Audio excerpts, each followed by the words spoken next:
कहानी के पिछले भाग को पढ़ने के लिए इसका लिंक मैं कमेंट बॉक्स में दे दूंगी।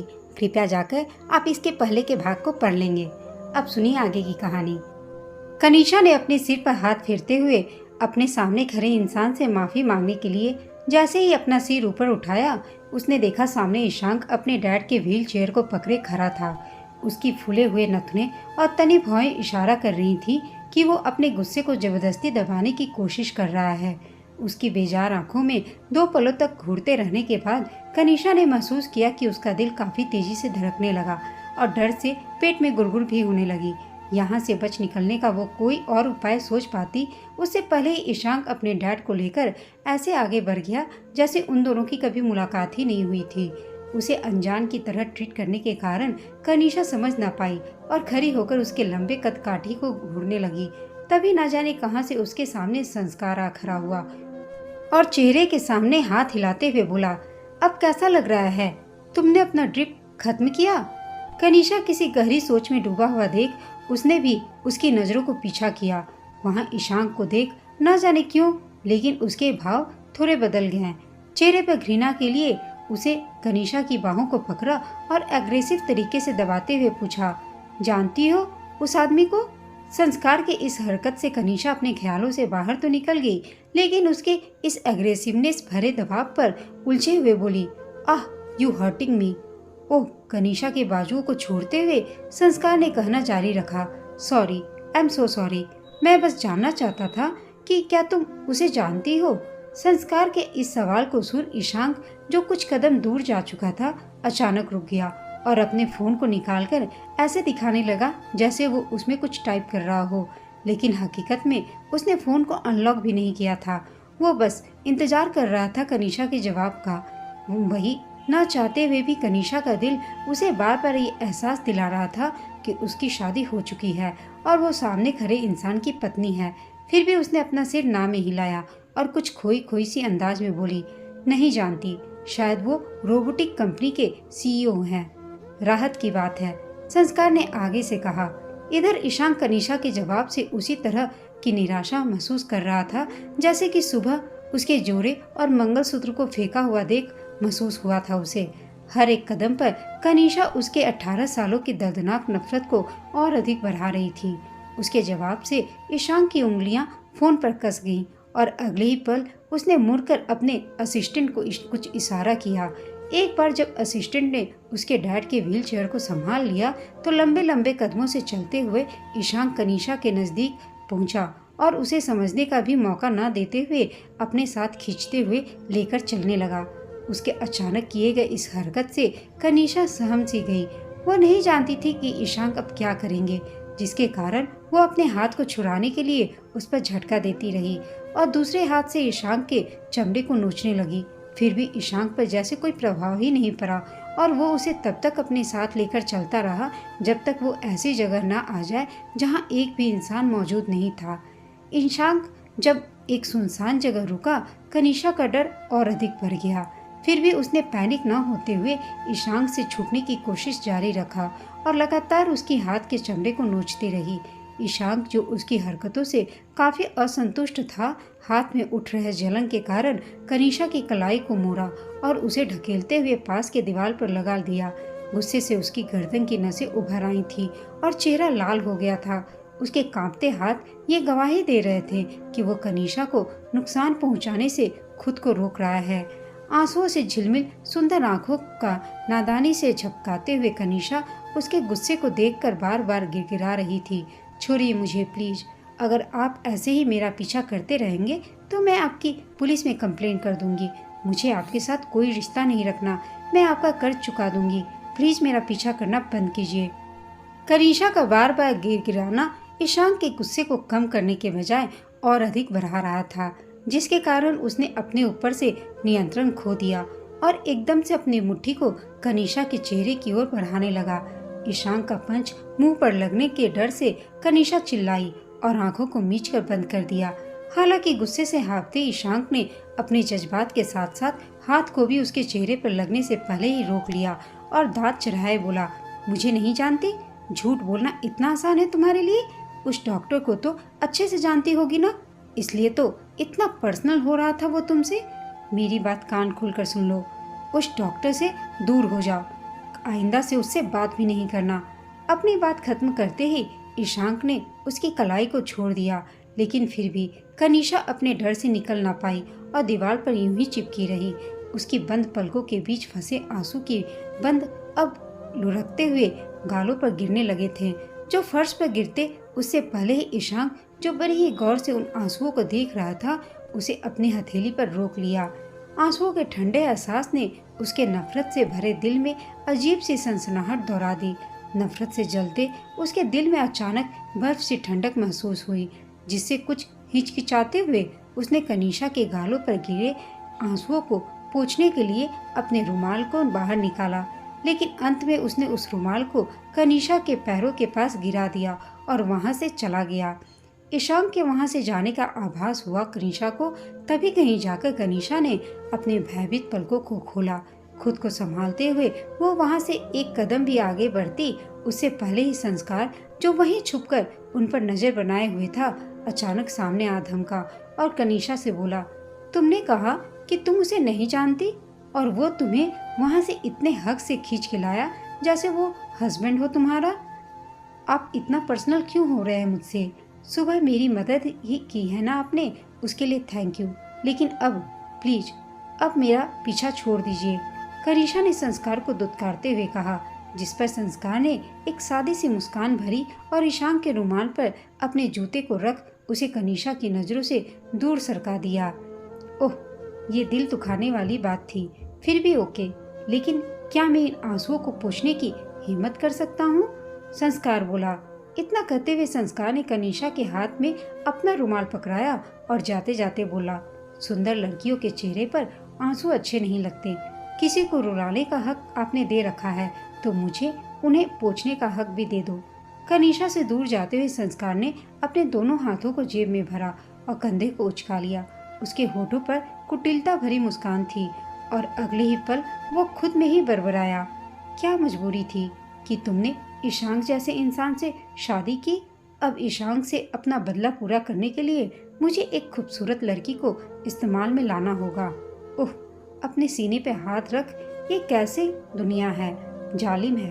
इतना कह वो मुस्कुराया और फोन को निकालकर एक फोटो को देखने लगा, जिसमें कनिषा ईशांक के गार्डन में पैर के नीचे आंखें बंद कर सोई हुई थी। स्क्रीन पर उसने अपनी उंगली स्वाइप की तो उसके स्क्रीन पर वो तस्वीर भी आ गई, जिसमें ईशांक कनिषा को घर से बाहर निकाल रहा था। यह देखते हुए वो कल रात की यादों में कहीं खो सा गया, जब वो अपनी बालकनी में खड़ा उन लम्हों को याद कर रहा था जब उसकी पत्नी उसके साथ थी और इस पूरी दुनिया में उनके जितना खुशहाल शादीशुदा जोड़ा कहीं भी नहीं था। उन पुराने बीते लम्हों को याद करते हुए हर रोज की तरह आज भी संस्कार की आंखें भर आई थीं कि तभी उसकी नज़र ईशांक पर पड़ी, जिसके कारण उसकी जिंदगी में अब सिर्फ अकेलापन बाकी रह गया था। उसे किसी लड़की के साथ अजीब सा सुलूक करता देख संस्कार को हैरानी तो नहीं हुई, पर उससे बदला लेने का अच्छा मौका उसे मिल गया था, जिसके कारण उसने अपने फोन को निकाला और लड़की को पहचानने के लिए जूम कर तस्वीर खींच ली।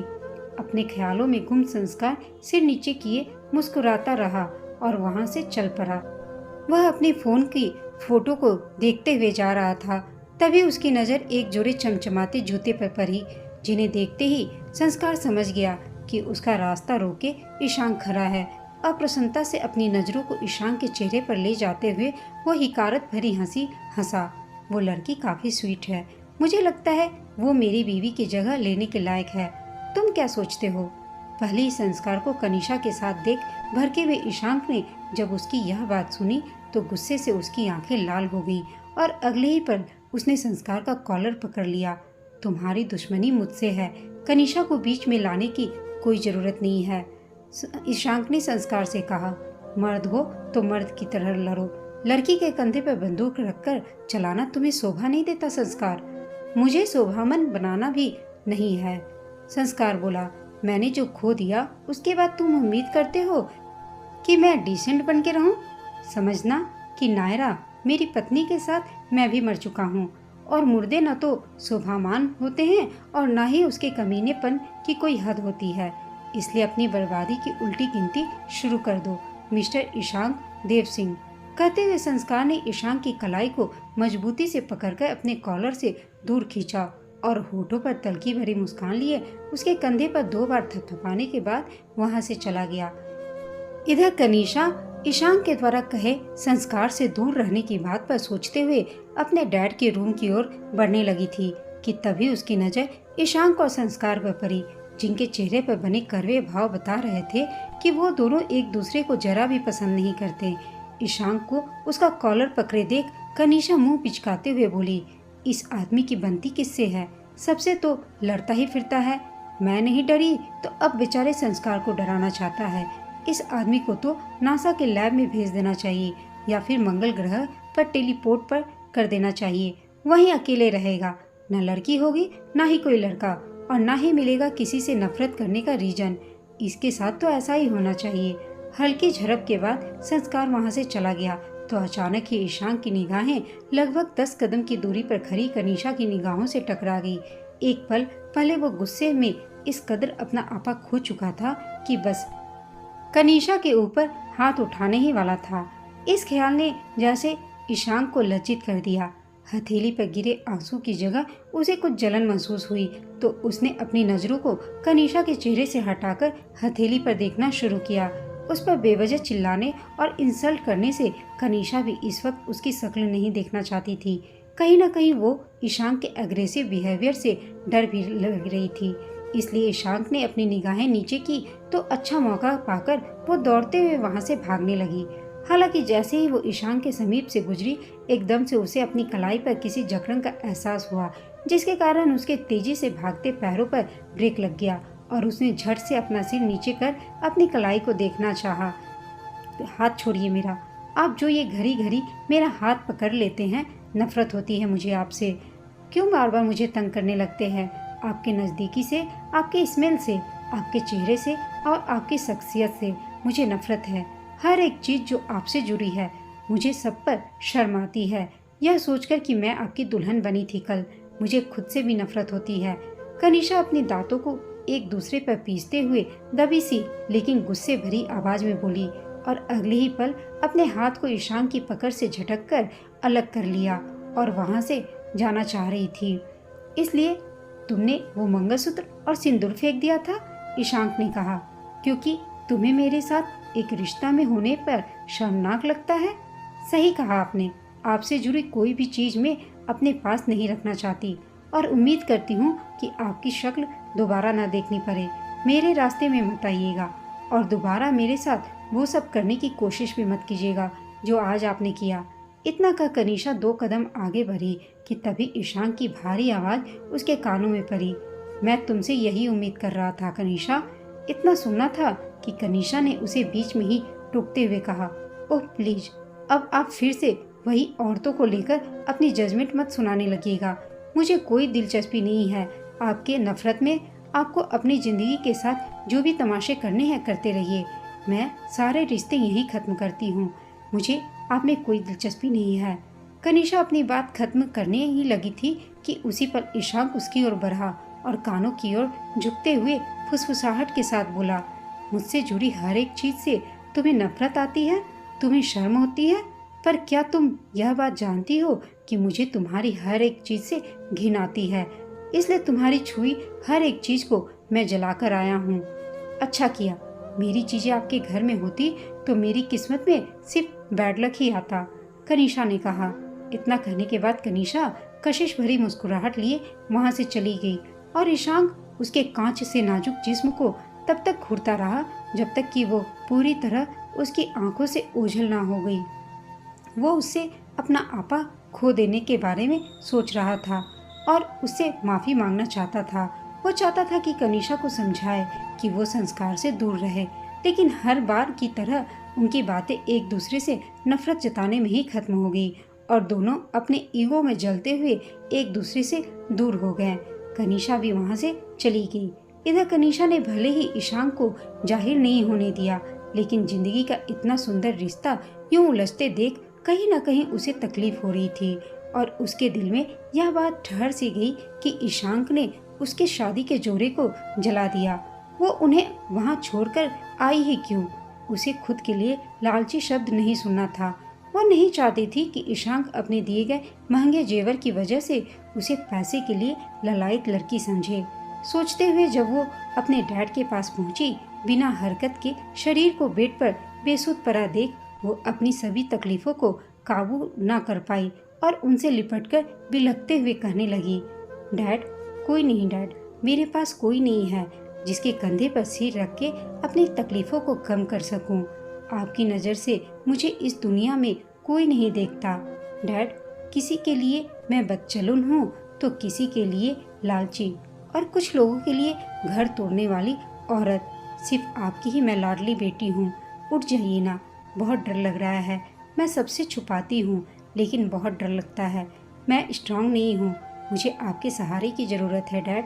प्लीज़ मेरा साथ मत छोड़िए और आप जल्दी से ठीक हो जाइए। वहीं उनके सीने पर सिर टिकाए वो तब तक रोती रही जब तक कि वहाँ एक नर्स ना आ गई। एक्सक्यूज मी मैम, आप इनकी फैमिली में से हैं? नर्स ने कनीषा से पूछा। अपने आंसुओं को पोंछ कनीषा ने सिर उठाया तो नर्स को देखकर हाँ में सिर हिला दिया, जिसे देख नर्स ने कहा, आपने इनका बिल पे कर दिया है क्या? नहीं, कनीषा ने धीमे स्वर में कहा, मैंने इनका बिल तो अभी पे नहीं किया है। ओह, तो माफ़ कीजिएगा, अब इससे ज़्यादा पेशेंट को फ्री में ट्रीटमेंट नहीं दिया जा सकता। आप इन्हें किसी सरकारी हॉस्पिटल में ले जाइए, नहीं तो बिल पे कर दीजिए। इसकी ज़रूरत नहीं है, मैं अभी पे कर देती हूँ, कनीषा ने कहा। कितना देना होगा बिल? बिल का अमाउंट बताइए। काउंटर पर चेक कीजिए, पेशेंट के नाम पर ही बिल बन गया होगा और वहाँ पे जाकर आप पूछ लीजिए। पेशेंट की हालत में भी कल से कोई सुधार नहीं हुआ है, तो अगर आप ऑपरेशन के लिए सिंसियर नहीं होती हैं तो इनके बचने का चांस कम हो जाएगा। फिर आप हमें ब्लेम मत कीजिएगा। नहीं नहीं, मैं ऑपरेशन करवाना चाहती हूँ, कनीषा ने नर्स से कहा। क्या आप बता सकती हैं कि कितना खर्च आएगा इन सब में? कनीषा ने हड़बड़ी में पूछा। इस पर नर्स ने कहना शुरू किया, अब तक के आपके हॉस्पिटल बिल्स को देखते हुए पूरा खर्च 2 लाख तक आ जाएगा और आगे दवाइयों को काउंट कर लीजिए तो 2.5 लाख तक हो ही जाएगा बिल। 2.5 लाख? कनीषा ने हैरानी से पूछा। जी, लेकिन पहले आप बिल पे कर दीजिए, नर्स ने जवाब दिया और वहाँ से चली गई। जिसके बाद कनीषा अपने डैड के पीले पड़े चेहरे पर देखी और लंबी सांस अपने फेफड़ों में भरते हुए बोली, डैड, कहाँ से लाऊंगी मैं इतने सारे पैसे? मेरे बैंक और स्कॉलरशिप के पैसे मिलाकर तो बस 90,000 ही होंगे। पर आप फिक्र मत कीजिए, मैं कोई ना कोई रास्ता निकाल लूँगी। बिल चुकाने के बाद मैं फिर से आपसे मिलने आऊँगी। तब तक आप आराम कीजिए। अपने बेहोश डैड से बातें करते हुए कनीषा जाने से पहले उनकी ओर देखकर मुस्कुराई, जो ऐसा था मानो वो की परिस्थिति से लड़ने के लिए खुद को वो तैयार कर रही हो, खुद में आत्मविश्वास को भर रही हो। हॉस्पिटल बिल देने के बाद कनीषा 1-2 घंटे तक अपने डैड के कमरे में ही बैठी पैसे के इंतजाम के बारे में सोचती रही कि तभी उसे याद आया कि आज महीने का आखिरी दिन था और कल 1 तारीख से उसे इंटर्नशिप के लिए ऑफिस भी जाना था। याद आते ही उसने अपने डैड के माथे पर हाथ रखा और उनसे कहने लगी, जानती हैं डैड, मेरे साथ इन सब की शुरुआत 2 महीने पहले ही हुई थी, जब मैं पहली बार उस एरोगेंट टिंगमैन ईशांक से मिली थी। काश उस रोज मैंने उसका पीछा न किया होता। इतना कहते कहते वो उन यादों में खो गई जब पहली मुलाकात में ही उसने ईशांक से पंगा मोल लिया था। उस दिन तेज हवा के साथ भारी बारिश भी हो रही थी और उसी बारिश के बीच कनीषा तेजी से भाग रही थी। उसने हल्की गुलाबी रंग की अनारकली सूट पहन रखी थी। उसके कानों के झुमके तेजी से हिलते जा रहे थे। उसने आंखों में काजल की पतली डोरी खींच रखी थी, जो किनारे से उसकी आंखों से बाहर निकले हुए थे। उसके गुलाबी होठ बार बार किसी का नाम पुकारते हुए हिले जा रहे थे और उसके लंबे केशों से बारिश का पानी टपकते हुए उसकी कमर को पूरी तरह से भिंगा रहा था। उसके बाल खुले हुए थे। उसके एक हाथ में एक समोसा और एक हाथ में पानी का बोतल भी दिखाई दे रहा था और बारिश होने के कारण वह भागी हुई जा रही थी। सामने सड़क पर एक रोल्स रॉयल्स ब्लैक कार भी तेजी से आगे बढ़ती जा रही थी, जिसका ड्राइवर पीछे भागती कनीषा को अपने साइड मिरर से आसानी से देख पा रहा था। सर, कार के पीछे एक लड़की तेजी से भाग रही है, क्या कार को रोक दूं? ड्राइवर ने दबी सी आवाज में ईशांक से पूछा। नहीं, कार के पिछले सीट पर बैठा शख्स ईशांक बिना पीछे देखे ही कर्कश सी आवाज में जवाब दिया और वापस अपने लैपटॉप में देखने लगा। उसके माथे पर उभरी लकीर बता रही थी कि वो किसी ऐसी चीज को पढ़ रहा था जिससे उसका तनाव पल पल बढ़ता जा रहा था। इधर कार का पीछा करती कनिशा ने देखा कि तूफान की वजह से सड़क पर एक जगह पेड़ गिरा हुआ था, जिससे आगे का रास्ता ब्लॉक हो गया था। उसे देख कनिशा के गुलाबी होठों पर मुस्कान छा गई और वो समझ गई कि आगे चलकर यह कार तो रुकना ही है। दोस्तों, आपको यह कहानी कैसी लगी? प्लीज़ कमेंट करके बताइएगा। साथ ही कहानी अगर अच्छी लगी हो तो इसे ज़्यादा से ज़्यादा लाइक कीजिए और शेयर कीजिएगा। कहानी सुनने के लिए आप सबका धन्यवाद।